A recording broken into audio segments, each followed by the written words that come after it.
Echaona sok-hallaba Imphal gi mapham sing tapna Esing mayeng taraklabasu mapham kharadadi khudong thiningai oiba mawongda ising thumjinduna leiri lambi de tent khanduna leiri ba Echaona sok-hallaba ibung kharadi mateng amatta phangde haina penda bafongdurakli SDRF NDRF yauna security force ki kangbu na mathau taba potlam sing pi ba yauna mi hontok honjin tawbagi thabak lepten chathari hiramasi ki matang da SKTV news ki chief reporter Khetrmayum Premchandagi akhana pawdam ama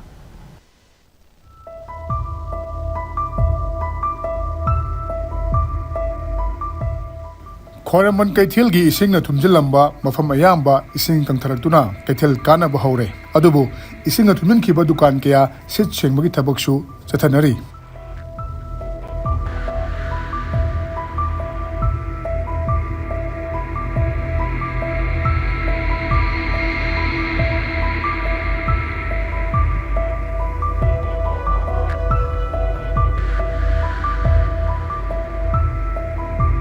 Kuyathong lambi ising mayeng taduna lambi chathokkasin tonarabasu Manipur Press Club amadi LIC building yauna mapham kaya ising na adumak thumjinduna leiri Kumalampak Sports Complex ki mapham ayambasu ising na thumjinduna leiri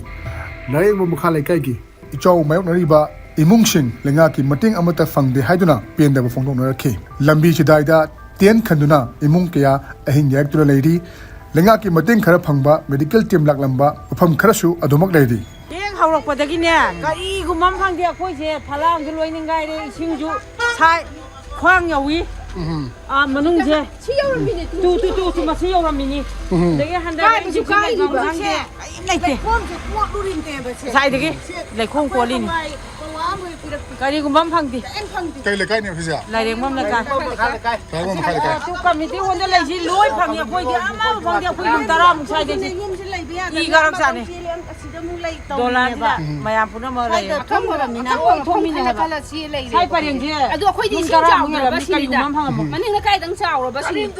kari mami de akhoi yadre karim to phangde ai suda sida lai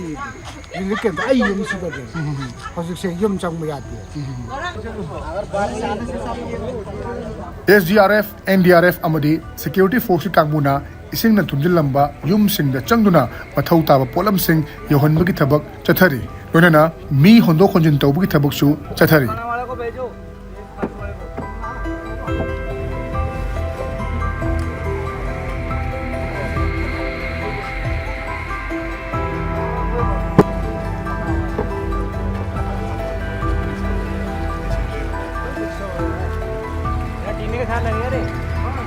Imphal to the Turban, from any the Kai with the gate to one Mafam Sinda, Ising to Yunkraba, Adumaku, Hojuk for Wabatara, Nashi, Junitang, Ani Fawada, Adumak to the from Harigadi, Kogi, Nagaram, Kogi, Pamasi, Miam Hek over Kamigani Habitara, Kogi, Sama Fosi Kanguna,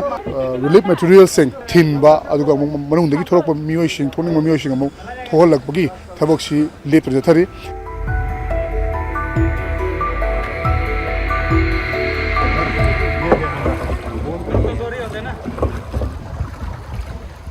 Nagaramgi yum sing habatare ayamana dum thumjilaga leiri isingi mai hanthabadi khara hanthare dumakku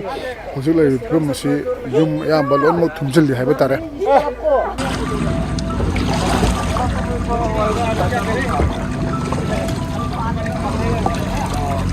ichaw loikhra matung haibadi ising sing asi kangkhra matungda ana layong kayama thorakpa yabagi nungnangba akiba du leibana maram morakanda